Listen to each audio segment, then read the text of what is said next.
Hi, welcome to today's episode of Financial Fluency. Today I am here with Diana Mandell, who is a dating and relationship coach. Hi, Diana. Hi, how are you? I'm good. It's so nice to talk to you. Ditto. So, Diana, this is such an interesting and particular niche that you're in. I would love to hear how you ended up here. Sure. So it's kind of a twofold thing. One was on the business side and one's on the actual niche side. So it started where my parents are both entrepreneurs and a lot of our family is on both sides too, which is kind of strange just by chance. And my parents never pressured us to do anything. My brother's an entrepreneur too. But we just kind of went down that route. And I think it was because we saw, my brother and I, sort of the cool, fun aspects to it. We didn't see the hard part.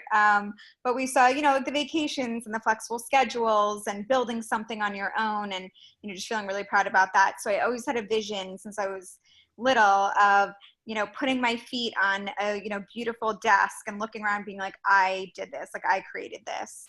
So for as long as I can remember. So I always had that vision. And then when I was around 10, I saved a girl's life from suicide, actually.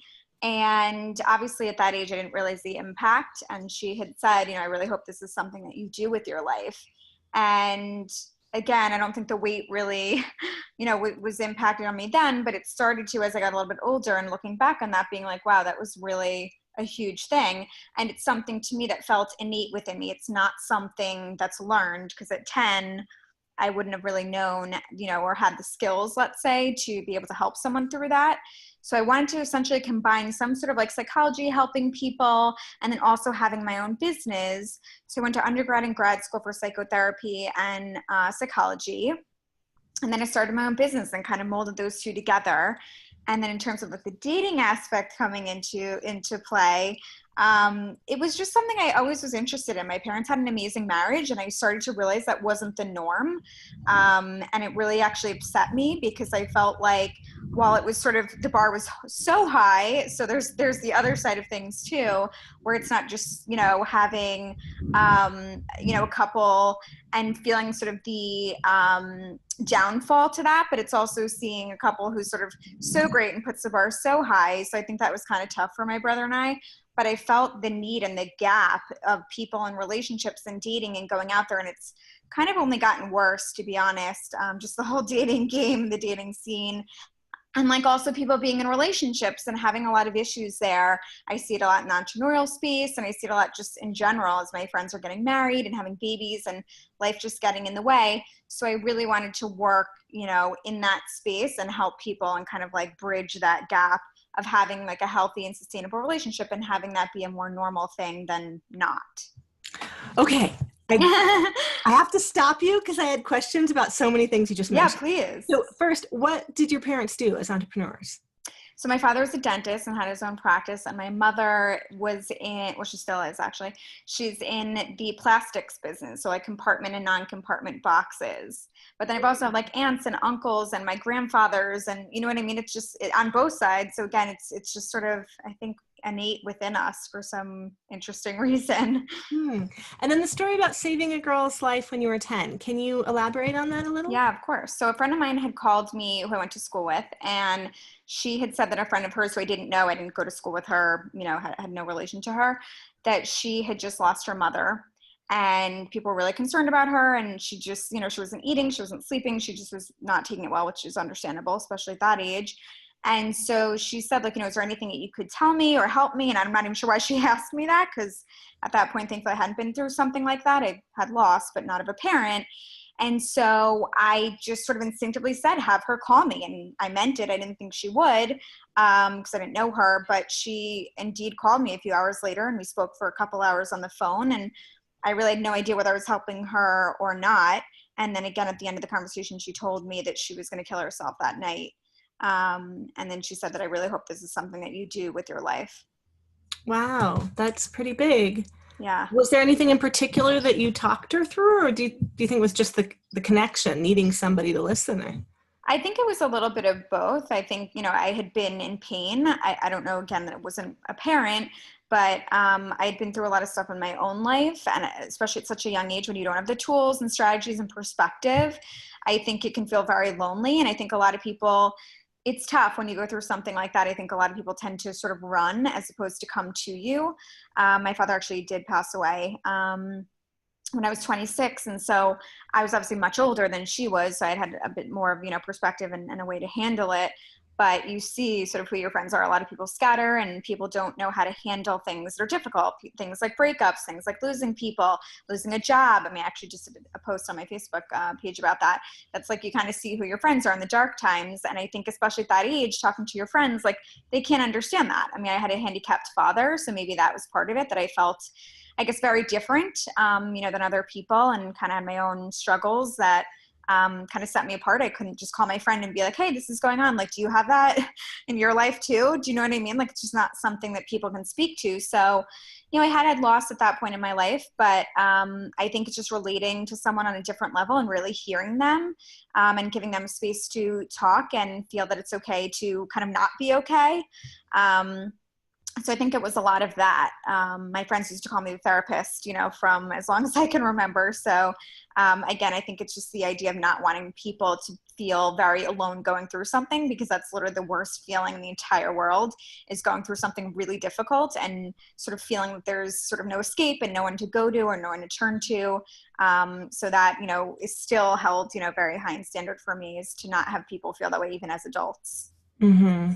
Well, and so much of the time, other people are going through similar things somewhere within your extended network. But if no one reaches out and says anything, no one can offer any help. Yeah. And I think, and that's a really good point, because I think that's what's happening also in people's relationships.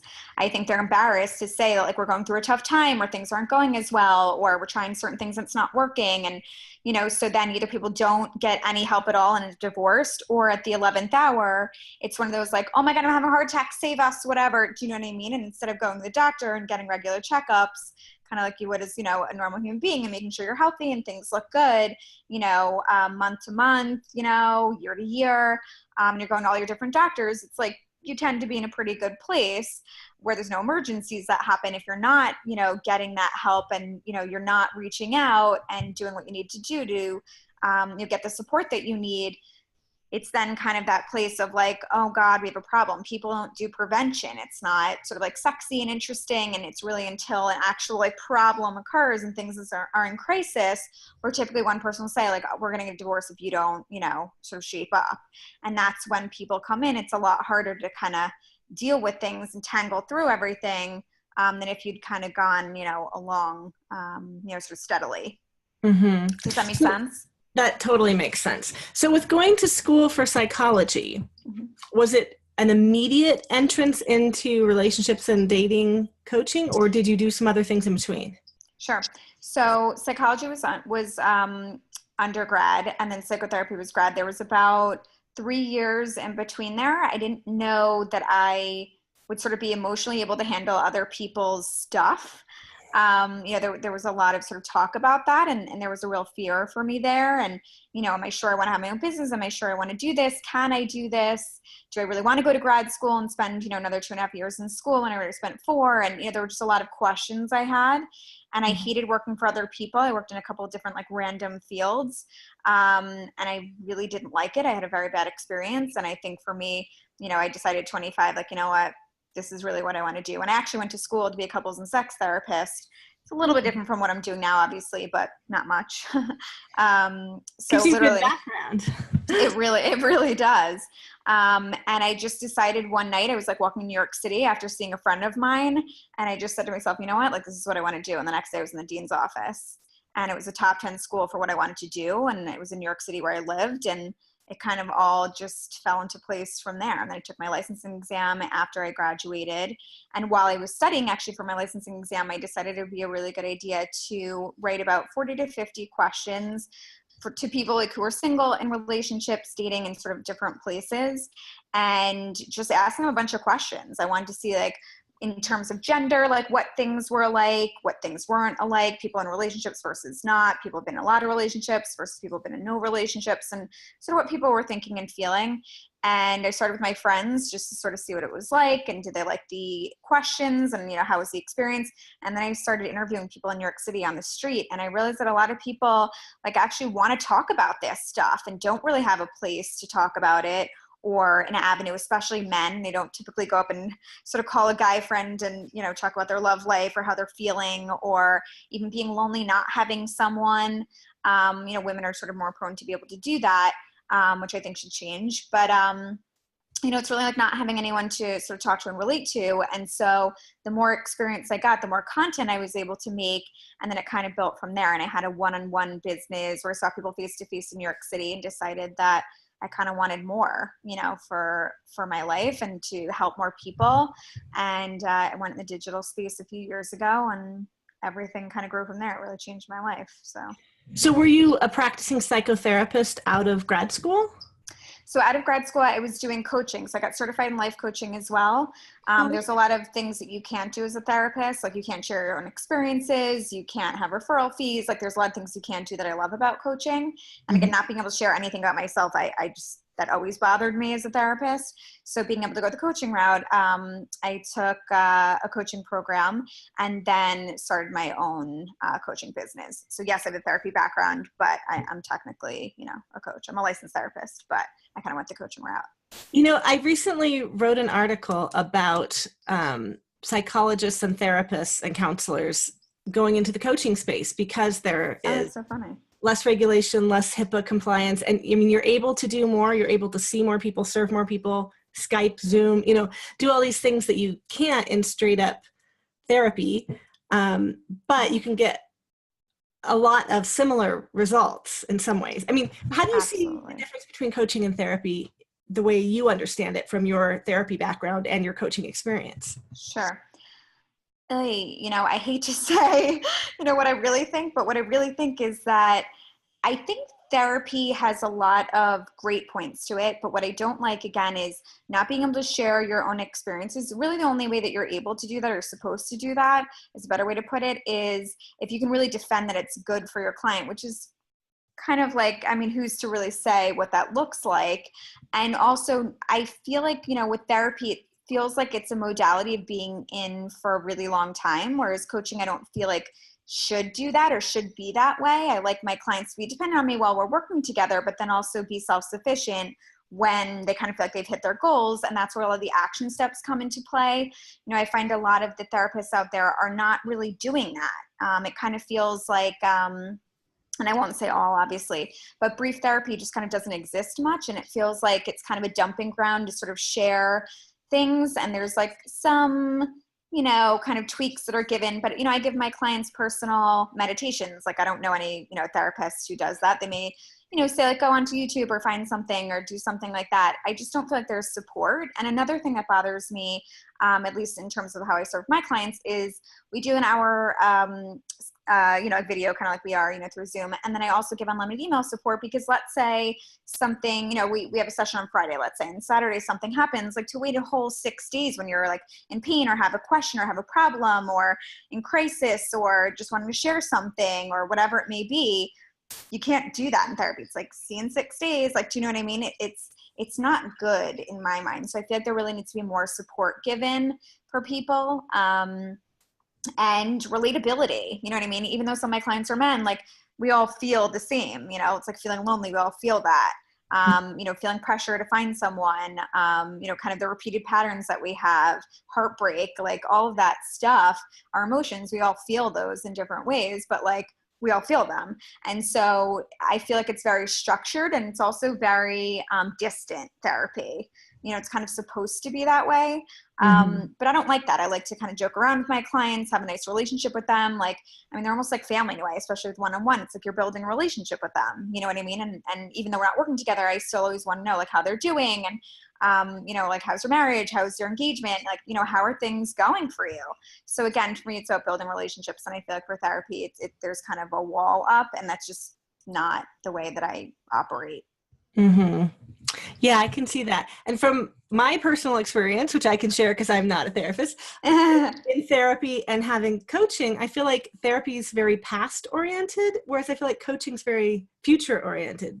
Would you agree with that? I completely agree with that. And I think a lot of it is because, again, as we said, like the modalities are kind of from like a lot of the older people. Like there's like science in terms of like development and like the brain and the conscious and the subconscious, which is great, but you can also take that into coaching. So I think a lot of it is about some of the philosophers and some of the scientists from back in the day, which is amazing because for back then that was groundbreaking. But for now it's like, I don't know, is it moving the needle fast enough? Kind of like you said, with coaching, it's a newer thing. And there's drawbacks to coaching too. I think a lot of people are not trained the way they should. And, you shouldn't wake up one day and say, oh, well, I did this once and I did it well. So, I did Facebook ads for myself, and it worked well. So I'm an expert now. So, I mean, there's definitely issues in the coaching space as well, where I feel like there's sort of not enough weeding out.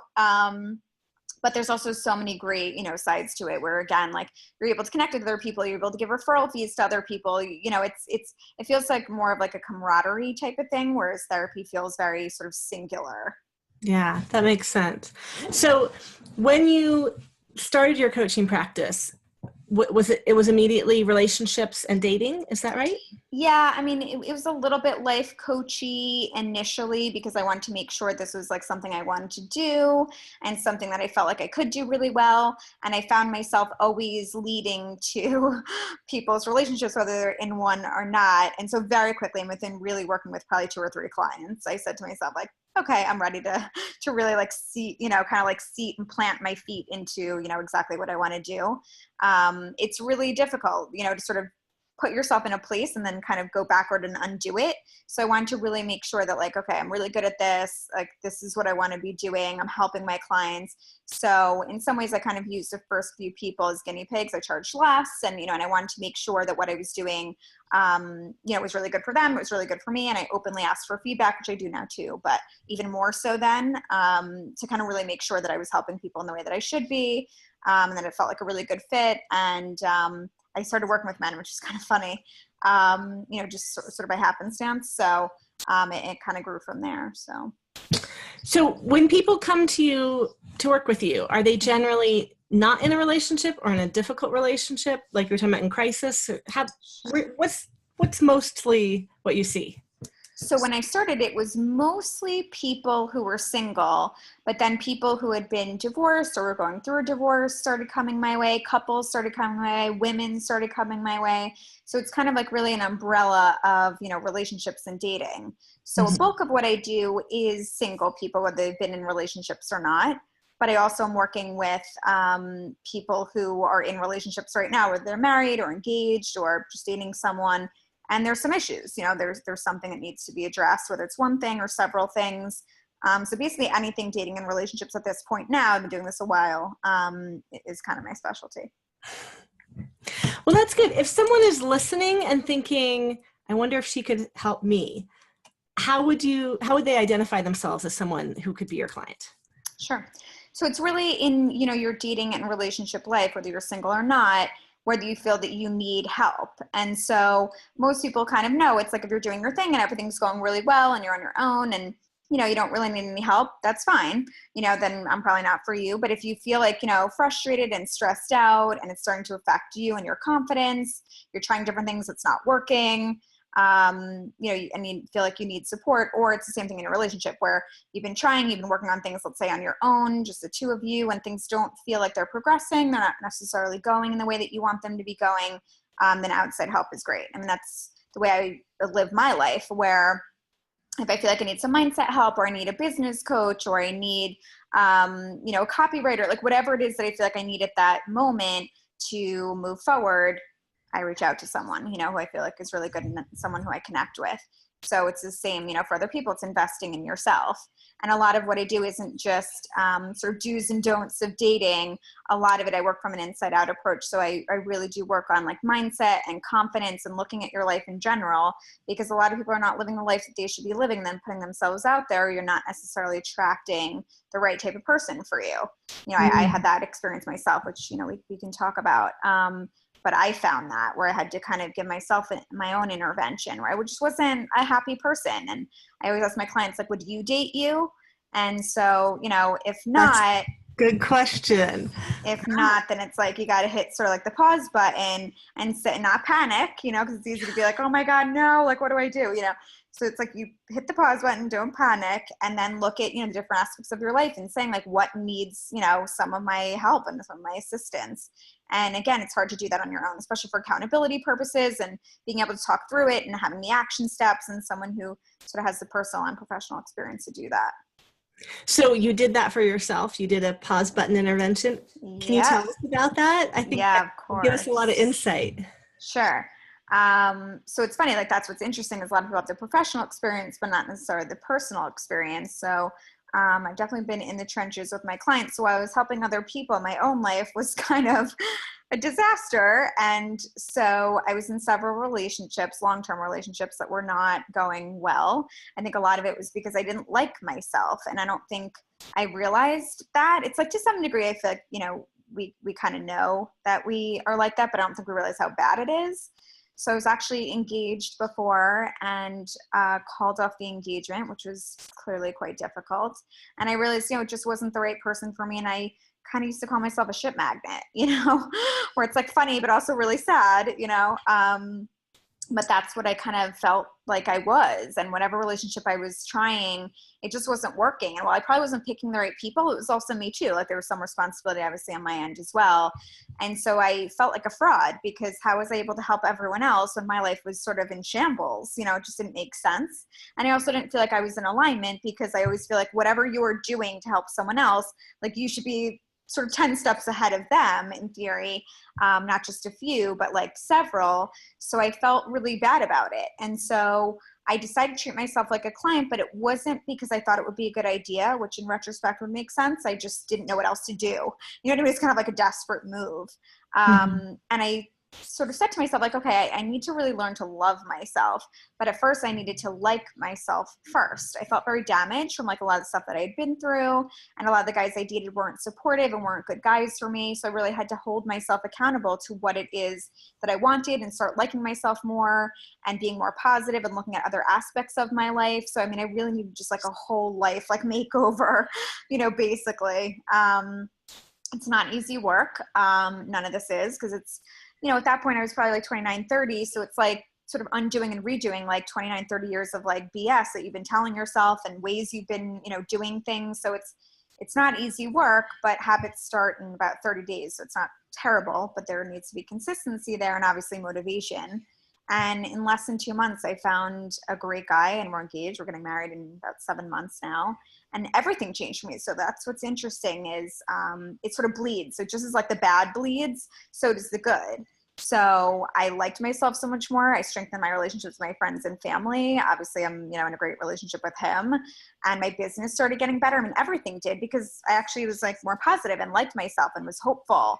And I take mindset work incredibly seriously. And I do it every single day. I do more than I give my clients to do because, again, like they need to live their lives and kind of do the things they need to do. But for me, it's like one of the most important things. And when I find that I'm not doing it for like a couple of days because I'm super busy or whatever it is, I start reverting backward and I realize like how powerful and important it is for me to do and forever for that matter. Do you have examples of a few of the things that you did to turn that around that could, if someone's listening and they're like, oh my gosh, how do I turn it around in 2 months? Like, what do I need to start doing? Sure. So one of the great things to do is to be 100% authentic. And it doesn't necessarily mean that you have to be yourself because at times you kind of have to step out of yourself to like take risks, to do things differently, but it's also to be authentic and always be yourself. Like the rules that, used to be around for dating just don't apply anymore. They're just not there. So be who you are and be open and be honest. And obviously you're not going to dump, everything you've ever been through on a first date, but like share something that's a bit vulnerable with someone. I think that's a really great thing to do. And another thing to do is to always like focus on self-improvement, always focus on self-worth, because if you don't raise your standards, you're going to end up with someone who's not really for you. And that's another thing is to hold yourself accountable. So for example, I'll give you like an actual example. When you're on a date with someone and you don't feel like they're treating you well, or there's red flags, or you don't feel a good vibe, sometimes you don't even realize like what it is that just doesn't feel right. Sometimes it's blatantly obvious and other times it's not, but you don't need sort of to be able to explain exactly what it is. If it doesn't feel right, it's not right. And if someone shows you exactly who they are, you really need to believe them. You know what I mean? If they're showing that they're a liar, they're probably a liar. If they're showing they're not really into commitment, they're probably not into commitment. So it's like, don't try to change the person or overlook it or gloss it for other things that, you know, you feel like they may have. So that's really important, and hold yourself to that. So holding yourself accountable is really important. I came up with a system. It's kind of a lot to explain, but I came up with a dating tracker system for my clients to really be able to make sure they're getting about 90% of what they want in someone. 10% just, you're not going to get everything you want, right? So there's going to be a little bit of room, you know, for improvement, and, you know, for someone to, you know, annoy you about certain things, like that's going to happen. But about 90% of what you're looking for. And that's another thing, getting really clear on what you want. A lot of people think they're like, oh yeah, like I know exactly what I want. And I ask them and they're like, I don't know, or like the usual stuff, or, you know, it's like, but that can change among people. And for most people, like we're looking generally for the same things, but you're also holding different value on different things. So for you, it may be, you know, a sense of humor is super important to you. And, you know, for me, it's like, I don't know, it's not that important to me. And, you know, so it's sort of putting things on a different level of a scale. Do you know what I mean? That's like really important. And another thing is to put yourself out there and approach people. Sitting on your couch and kind of feeling bad for yourself eating bonbons like doesn't help you get that person. And I think women should be approaching too, because women complain, you know, that the guys who are approaching me are kind of like, they're not the nicest guys, they're really loud and kind of obnoxious. So then you should go out there and meet someone and talk to people. Guys appreciate it because there's a lot of pressure on guys to be able to you know, to approach women and to go outside of their shell. And, you know, it can be intimidating. It can be scary. So go out and approach, you know, men wherever you are. And that's another thing. The people are everywhere. You know, people say like, I don't know, like I don't like bars. I don't want to do that scene. Like, where do I meet people? Like, people are everywhere. It's not just online, which is a great place to meet people, but also organically in person. You don't really have to go out of your way to do that either, because, you know, going to the grocery store, going to the department store, going to the bank, going to the dry cleaners, like talk to people. I do that, not in a romantic sense, obviously I'm with someone, but, you know, if like the line is really long or someone does something weird, or, you know what I mean? Like whatever it may be, it's like just asking a relatable question to someone. There's no pressure on anything, but, you know, people like to chat, and that's, you know, and sort of have small talk, you know, through the day. Like, you can make someone's day doing that. So a lot of it is, you know, approaching, getting yourself out there. It's not easy to do, but the more you do it and get back sort of on that horse, the better you're going to see results. Mm-hmm. So that list of the 90% of things that you want, do you turn that on yourself as well to see if, like you said, would you date yourself? 100% you have to do that, because I thought to myself, like, if I'm looking for someone who's like positive, I wasn't a positive person, you know, someone who is confident, like that wasn't me. You know, I was definitely ambitious, and I was, you know, wanting to, you know, I was a good person, you know, there was that there, but some of the things that I wanted, I wasn't doing myself. So it feels hypocritical. And it also is difficult when you don't feel aligned yourself to be able to meet someone else who has those qualities. It just doesn't seem fair. You know, just as much as you have those qualities, someone else should have those qualities as well.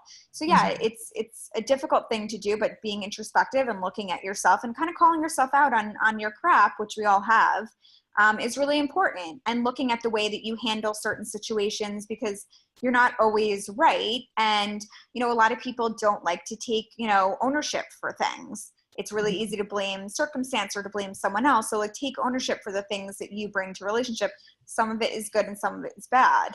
And a lot of, you know, people in relationships or people who are dating will say, you know, we communicate all the time. And I'll say, well, what do you guys talk about? Like, you know, our day and what's new and what's going on in our families and our friends. And of course that's important, but it's also talking about your wants and needs. Like that really needs to happen, and in the way that you need them, because you may have wants and needs that are similar to mine, but maybe frequency is different. How you want to see it happen is different. So people just aren't having, you know, these communication, like this time to be able to really understand someone else. You have two people from two separate places, grew up differently, had different expectations, different visions, different ideas, and sort of slap them together and hope it works. Like, it doesn't, you know what I mean? It doesn't work that way. It's not that easy. So being able to really understand each other and how you need things to be, really giving someone a roadmap to your happiness is so incredibly important. And we're not doing that. And so we're not meeting each other's needs, and we're sort of numbly like going through life and year after year, but you're not really present or really happy in your relationships. It's happening a lot, and it's a problem. I know this is a little off the topic of romantic relationships, but a little while ago, I read that book, The 5 Love Languages of Children. I have one of my daughters severely affected by autism, and the other was diagnosed, but has come a really long way. But I read that book because of the verbal communication issues with my oldest. And I was like, I really want to figure out more ways. And in reading it, I realized one of my daughters is definitely touch. Like, she wants to cling. She wants to sleep with me. She wants to, be very, very physically close. The other, it's quality time. She always wants, will you play with me? Will you play with me? Will you play with me?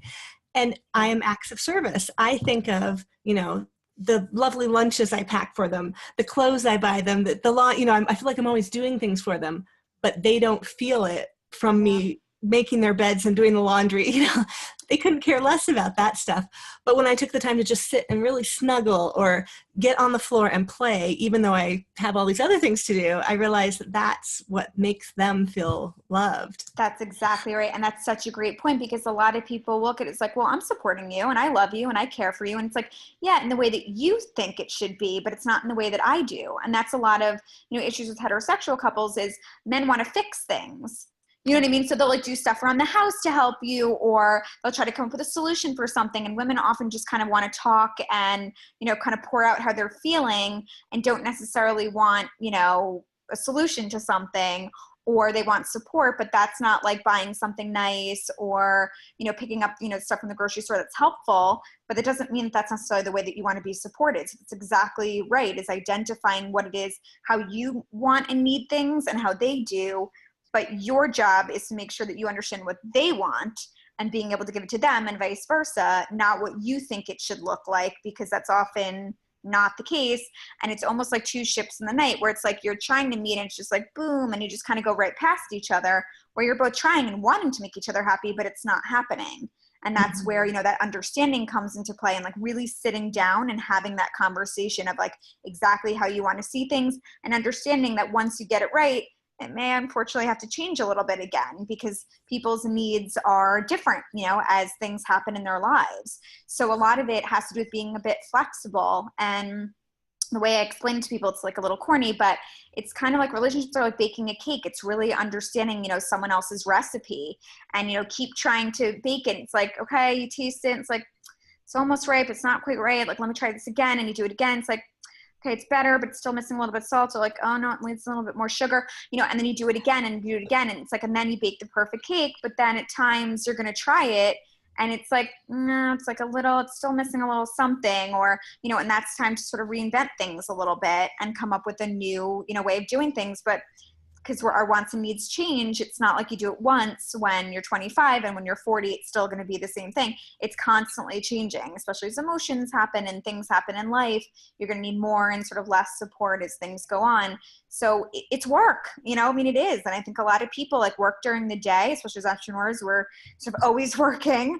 And then, you come home, you kind of want to just like put your feet up and be done. But unfortunately, like, your personal life needs you too. Spending that time, that energy, and being spontaneous, not having that monotonous, kind of life that we tend to sometimes live. It's kind of breaking things up a little bit and doing things differently and surprising your partner. And again, it takes work to have a good relationship, but like a plant, it's like how much energy and sunlight and, water you're giving it. If you're not and you're neglecting it, it's going to die. So it's kind of up to you to give that nourishment that it needs. So could I go back for a second to the point of that list of the 90% of things you try to match up? So you also said that a lot of people think they know what they want, but they're like, oh, tall, dark, and handsome, or rich, or whatever. How do you help people actually get to that list when they've not been someone to actually get specific with each thing? Sure. So it's a few different things. So that's actually the first thing that I do on this like dating tracker system that I have, is coming up with what you want, what you don't want, which sounds a little bit redundant, but still important to put it. And then deal breakers, which means like no matter who this person is, it cannot happen for you. So, and that's the first thing you do, because to go back on it, like you're tracking your dating in it, there's more to it, but going back to that front page always and making sure that whoever it is you're dating, you could be dating multiple people, but making sure that, the people that you're dating really have most of those things. So a lot of it is coming up with things on your own. So I always have my clients do it on their own, and I take a look at the list, because there should be about probably 15 or 20 things on there. So at times, a client will show it to me and it's maybe like 5 or 6 things. So then I'll also go through sort of some prompt questions and say, well, like, is this important to you? Or if you were in a situation like this, what kind of person would you want to be there for me? Well, supportive and open-minded and non-judgmental. It's like, perfect. Like, you're doing this yourself. You know what I mean? So again, a lot of them are universal, but they still can be very specific to you. So like, let's say, for example, you may want someone who loves to travel, whereas for me, maybe I'm more of a homebody and I want someone, who just kind of is more at home and doesn't really like to kind of do a lot or venture out a lot. Some people are like very outgoing. Some people are kind of more to themselves. Some people like someone who's very outdoorsy. Some people don't, right? So some of it is going to be a little bit more, sort of related to you. And other things are going to be kind of more, general, but it's, again, being in different type of situations in your life. Like, something great happened. What kind of, reaction do you want from someone? Something horrible happened. What kind of reaction do you want? And then being able to come up with what those adjectives are, that's gold. Like, that's exactly what we want to be writing down. And again, holding yourself to that. And I can't help thinking with the deal breakers. Like, for a lot of us, deal breakers have to do with an experience we've had. Like, if you had an alcoholic parent, alcohol may be a deal breaker for you. Or absolutely. Or just something that really turns you off. You know what I mean? For whatever reason. And so that could be, again, like smoking, drugs, drinking, cheating, lying, things like that. Hopefully those are deal breakers. Those last hopefully. But for some people, it's not. For some people, when you're cheated on, like, you try to make it work, and especially if you have children, like, I get that. It's not an easy thing to do, but it's getting to the root of like why this happened. And so, lying, like, but that's also part of cheating to some degree. So at times, like, you do need to be forgiving, but some people can do that and some people can't. But that's exactly right. And not giving people room for deal breakers. It's like, if something's really, really important to you and they're starting to do those types of things or having those type of qualities, like, that's a problem. And it's with being able to give people room to be who they are and to not necessarily just kind of stamp on their forehead, well, that's who you are. Because let's say, for example, partying is just like not your thing. You don't want to be with someone who does that. And let's say you go on a date with them and they say that they had partied.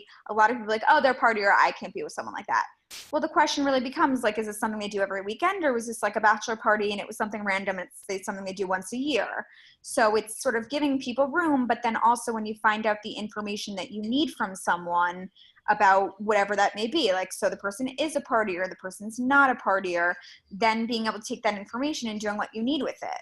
And holding yourself to that, because if you're not looking for a partier and they're saying they're partying every weekend, to continue dating that person, a lot of us do, because they have this, this, and this, though.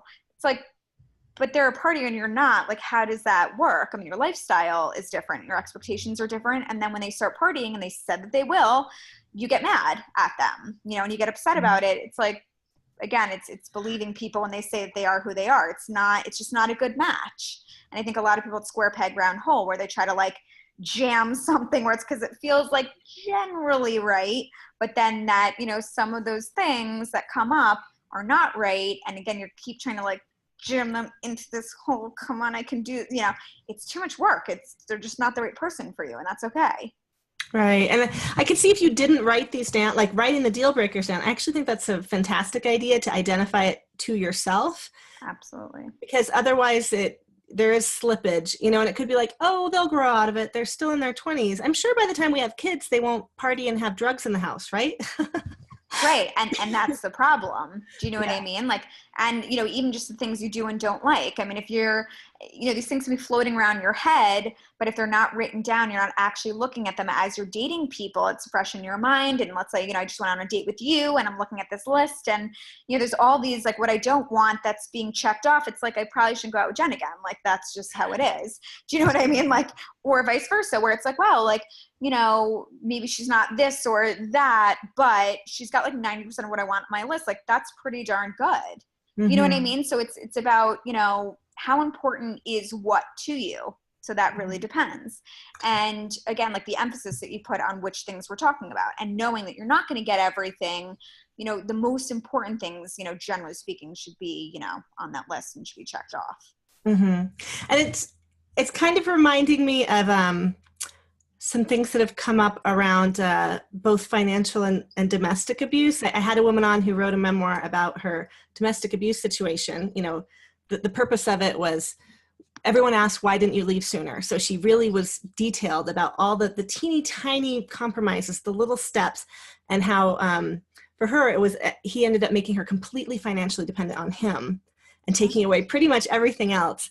and how that did end up leading to this really horrible situation that by the time she was in the hospital with broken bones and, this horrible situation, she could look back and see all the red flags and all the places where he crossed the lines, but she was already so invested by then, and she didn't have a list. So I don't mean to go to the dark side of dating, but for women's own safety, I think sometimes it's important. 100%. And that's where, I used to be an absolute people pleaser and was manipulated horribly, by men. And I think a lot of that has to do with the fact that I didn't hold myself accountable to anything. I knew that I wasn't really happy, but that's where manipulation comes into play. People pleasers end up typically with people who manipulate the crap out of them and, sort of chew you up and spit you out. And then you sort of look around and you're like, how did this even happen? Mm-hmm. It's, a lot of it is holding yourself accountable. And so, I'll give like a quick example, and this is even a small one because I think a lot of people will think that it has to be some sort of dramatic thing that happens, to hold yourself accountable, be like, oh, well, that's not for me. I remember when I started dating again before my fiance, it was cold out. It was New York City. And this guy asked me out and he asked me for coffee because we both had something, to do that evening. And so I said, I don't drink coffee, but I do hot chocolate. So like, that's totally fine. So he picked a place that didn't have hot chocolate, which is like, it's not the best, but it's fine. Like, so he didn't do like his homework. It's not a big deal. But, we sat down, they said they didn't have it. And so he sat there with water and he had a cup of coffee. So instead of him saying like, let's go find somewhere else, we just sat there and I had water. And then he joked about the fact that I was the cheapest date he'd ever had. And it's like, you think to yourself, like, and it sounds really small. And I'm sure a lot of people are like, okay, like it wasn't the best, but it's, I'm sure he didn't mean anything by it. It's like, no, like that's exactly what he meant by it. You know what I mean? Like I literally was sitting there with water. Like I would never allow even just a friend to sit there, with that. Like that just doesn't make any sense. So again, it's like, do you want a really nice guy? Yeah, I did. Does that seem like a really nice guy who's looking out for me? No, it's not. So I had to, and he asked me out again and I appreciated it. And we had like decent conversation actually. But I realized that was sort of enough for me to say like, no, and holding myself accountable to that and saying, I really want a nice guy who puts me first, generally speaking. That was not a guy who didn't start out that way.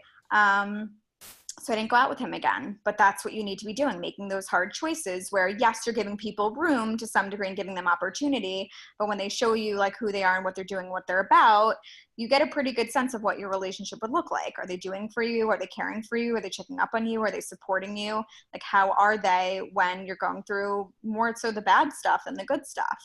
So, that's up to you, but it's, for example, with my fiance, I saw him doing things, not only just that were nice things for me, because of course you think, is he just doing this for me? Is this a show or is this real?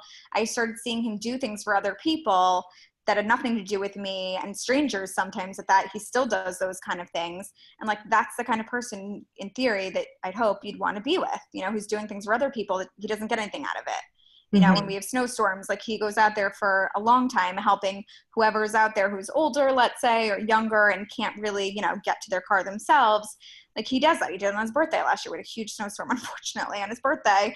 And the poor guy's out there, for hours helping other people. It's like, that's the kind of person you want to be with, where you see he's doing things for other people too. That's character. You know what I mean? That's something that doesn't fade. So it's about, really getting, forget what they look like or how much money they have or whatever else. All that stuff fades and comes and goes. It's their character and who they are as a human being that should, generally speaking, stay. So I think we're sort of not looking at the right type of things. Often. Yeah, I think that's really important. And then are you being that person that they want to be with too? Are you doing 100%? You have to hold yourself accountable just as you have to hold them accountable to what you're looking for. That always goes back to like, would you date you? And I still think about that now. I mean, we're engaged, but I still think about the fact of like, because I have a very high stress job. I'm sure you do as well. And being an entrepreneur is very difficult. And so I think about that sometimes because it impacts the other person. So if you want to be with someone who's like really great and really good to you and, really in tune with you, well, are you being that way too? And, everything that you bring to a relationship matters. And when you're in a healthy relationship, when you're bringing sort of, not so great parts of yourself, you're stressed out about something else and it kind of bleeds into your relationship, there's something to think about that. And are you, doing some of the work on your own every day to make sure that you're at sort of your optimal great level so that when you guys are together, you're having a really good time, everything's fun. And again, doesn't mean that you can't have a bad day like we all do, but generally speaking, like you're responsible for what you bring to a relationship. And if every day you're bringing sort of bad, heavy, negative stuff, that's a problem. Yeah. Yeah. And it made me think, like, as you're talking about these days, I've been married we just had our 16th anniversary. Oh my God, congratulations. That's Thank you. amazing. And I was thinking about when we first met, what we thought life would be like. And then I had very, very difficult pregnancies and special needs kids, which nobody anticipates, nobody plans on. But thinking about who will weather that, or deaths in the family, or just, we can never really anticipate what's going to happen. But I feel lucky that without doing any of the stuff you talked about, I did end up with someone who could handle it with me. And, because a lot of special needs family end up divorced because of the stress and the it's a huge amount. And difficult things either bring you closer together or farther apart. Yeah. And that's where a lot of that communication has to come to play, and looking at how you need to be supported going through, having kids like this. And this is a forever thing. It doesn't go away, it's forever, and it's every day, and that's difficult. And, and what does your husband need, and how does he need to see things, be, and how does he need to be supported? And really being able to give that to one another is incredibly important. And it's just not something that's happening. Like, this communication isn't happening. And also the ability to trust someone else and be vulnerable enough to say, this is something I went through, or this is how I want to see things. And that's not happening either. I know people that have been married for 10, 15 years and don't even know about some things that have gone on in each other's lives, and how intense that can be, and, and fears, and, the good stuff and the bad. Like, it's a roller coaster of life, and so there are times you're super high and everything's amazing. There's times where you're so low that you don't even know how you're going to get back up again. And if you're not with someone who gets you and understands what you need and how often you need it, and like, what are we doing this for? So a lot of stuff is very surfacey. And I think that's really sad. I think a lot of our friendships are like that too. I mean, more so I feel like for men than women. I think women can sort of get to more emotional places easier and be more okay with talking about like our feelings. But for men, that's really difficult. Most guys are like, sorry, bro. Like, I don't know how to help you. It's like you want to really lean on the people who can be there for you and do want to, support you and love you in the way that you feel that it's needed. And that's where it goes back to, like we were saying, people doing what they think you need. That often is missing the boat, and they feel bad because they're working really hard maybe at what they're doing, but it's not what you want. And so again, you guys are totally missing the boat with each other. So the closer you can become and the better you can understand it, and frankly anticipate someone's needs, the better you're going to be with life being really amazing and really awful at random moments. Well, it sounds like doing a lot of this work that you're talking about up front when you're looking for the partner and identifying the partner could really help bypass a lot of the miscommunication. Exactly, which is why being authentic is so important. People are so afraid of sort of showing who they are and wanting to be so mysterious and, not really share that much. It's like, well, if you guys are considering, dating each other, forget marriage or anything that's like super serious. But if you're looking at, thinking about dating someone, like, you didn't need to know these things. Some things have gone on in their past and what they expect and how they, sort of see their life to go. It doesn't mean that everything needs to be super serious, but sort of weaving in those interview questions, like, where are you from? What do you do? How many siblings do you have? Where'd you go to school? Blah, blah, blah. And those are important to know, but sort of weaving in between that, it's like, what's the one thing you've always wanted to do, but have never done it yet? Or, who's your role model, or what inspires you, or what are you passionate about? Like, those kind of questions need to be asked where there's meat involved. You know what I mean? And you really get to know someone there, and not so much the kind of like get to know me questions. It's, really about being able to connect with someone on a deeper level to see whether this is someone that you could, hang out with and spend some time with or not. Being able to kind of like make that decision, a lot faster than going on 6 dates and kind of not knowing anything because you're talking about surface stuff the whole time. Yeah. I'm wondering if I can ask you a question about a bit of a timely topic that's going around social media right now that is very vulnerable for a lot of women right now, which is the whole Me Too campaign. Yeah. Because I did my post, a lot of women I know did their posts, and I've seen male commenters both behave well and behave horribly, feeling attacked, feeling like you're trying to say all men are, that's such a huge share for most women who have experienced it at some point. Yeah. How do you feel like a share like that works into all of this stuff that you do? Because when women have experienced that, it does make future relationships so much more difficult. So I'm a victim as well. I didn't share on it, but I'm a victim as well in a couple of different scenarios and ways through the years. And it's incredibly difficult, and I think it can feel very lonely. And the interesting thing too is, especially on intimacy and sex, it's something seen of like a quarter of women on, campuses in college are abused or treated, mistreated, let's call it that, because it can be a very umbrella term, right? Mm-hmm. But like they never asked me anything. So like what statistic are you getting this from? So that can't even be close to accurate. I would say it's probably 1 in 2. In terms of severity, like who knows, but it doesn't really matter. And I think what's happening is that men are not understanding women's triggers. I don't know that women are necessarily understanding their own triggers either.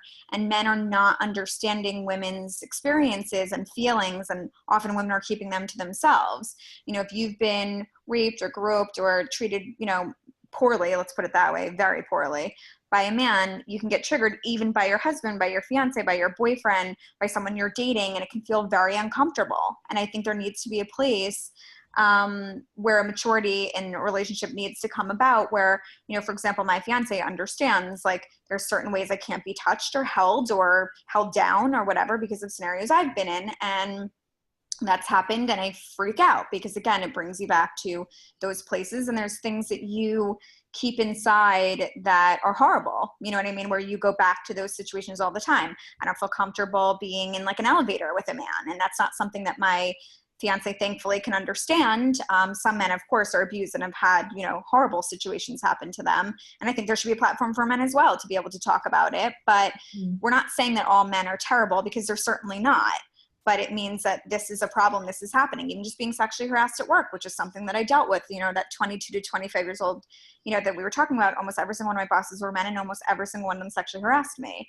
And so, that's a least of what I've been through with men, but it's very difficult. And it's something that I feel it's not cool to talk about. It's not fun to talk about, but the fact that it is being talked about, I don't love like the hype aspect of it. And I feel like sort of everyone sharing at once is kind of a lot. I don't know that you can kind of reach out to any one person, but I think that's the idea of women supporting women more and women explaining to men more how they need certain things to be, what they're feeling, what it was like, even though they can't necessarily understand it because maybe they didn't go through it. Does that make sense? It does. It just seems like as you're dating, if you have experienced that, at some point, you probably need to reveal it. Absolutely. But it's such a hard thing to reveal. It's incredibly difficult. And the interesting thing is that you're often the one sort of worrying about how they're doing and how they're feeling, even though you're the victim sharing this. And it's a lot to share with someone at one time. And you don't want to feel judged and you want to feel in a very safe space to be able to do that. But I, know that any guy that I've, ended up being exclusive with, I shared really everything that I've been through and it's a lot. But I share it all because I think it's important. I think both between, I'm very highly functioning and I don't let it sort of rule my life, but it's also something I deal with and it's there. And, a lot of my friends go years not knowing I've been through anything, but it's still something that I go through all the time. And it's not something I always talk about, but it's to know, that I'm a victim. I have gone through a lot of things and I am human. And there's certain things that I sort of don't take very well. And there's certain things that I do take well. And it's having those deep conversations because a lot of those people that are married, which is kind of what I was pointing to, like they don't even have these conversations. They had no idea, that a woman was attacked or stalked or abused or, molested when they were young, whatever it may be. And I think, the fact that that platform is kind of being shared about, I think it's interesting that it came from like a Harvey Weinstein thing and it's only happening now, I think is kind of a little bit pathetic. But, that's something in school systems, I think that should be placed, in middle school and high school where women are able to talk, or I guess girls at that point, that girls are able to talk to other girls about, their experiences and the pressure and, all these kind of things. You feel very alone and embarrassed when you feel like it's just you and it's not. The more people I talk to, men and women, the more I realize like we're all like in a lot of pain. Like a lot of stuff happens. Life isn't easy. And if we're not connecting with other people and sharing it and being vulnerable and having a safe space to talk about it, you kind of can implode. And that's where the sex issue and the intimacy issue comes into play. And it's a big problem, and sharing like what you feel comfortable with and what you don't. And men, who haven't been through it, let's say, have no idea what it's like. And it's hard to explain it. Yeah, especially in the moment. Like it's hard in an intimate moment to stop and be like, actually, I can't be touched like that. You have to stop. Which is again, I think almost, some of these serious conversations need to be had sort of between dating someone and then getting, you know, incredibly physical, where I never felt comfortable just sort of having a one-night stand or having sex right away with someone. I could never do that. And it's not to judge, you know, anyone who can or should and wants to, like, that's cool. I know marriages that start that way. But for me, I always felt, you know, a need to sort of share that. And even physically, like what you like, even separate to, you know, sort of being triggered, like that's also important to talk about. Because a lot of women will say, like, I hate her sex, I don't like it. It's like, well, have you spoken to him? And again, there's ego involved, obviously. But have you spoken to him about, you know, how this doesn't feel so good or this would feel better? Or it's like, no, like, okay, so there's where that roadmap thing comes into play, and being able to talk to each other about what your wants and needs are. That happens emotionally, physically, sexually, all of it. You know, it needs to be a more open forum and conversation for people to have and not be scared off by it. And if they are, then they're not the right person for you, and that's okay. But to be able to really share your experiences and how you're feeling is so incredibly important. Mm-hmm. Well, that might be our wrap-up moment, actually. We've been going a bit longer than our usual episode, but there was just so much important stuff in here that you've touched on, and I think this can really help a lot of people. So if people loved listening to you and want to know more and want to find you and work with you, where do they go? So probably the best place would be my website, which is dianamandell.com. So I have a lot about, like, me, where I've been in the media, my story, sort of how you can work with me, you know, all those good details are on there. And you can feel free to shoot me or my staff an email, and we can kind of take it from there in terms of how I can help you. I like to personalize, you know, kind of how I help people based on like what their needs and wants are. Okay, great. Well, we'll put a link in the show notes as well. So I hope that people will reach out to you, and you can help them have better relationships, because all of this sounds so important. So thank you so much for joining me, Diana. Thank you, Jen. Bye. Bye.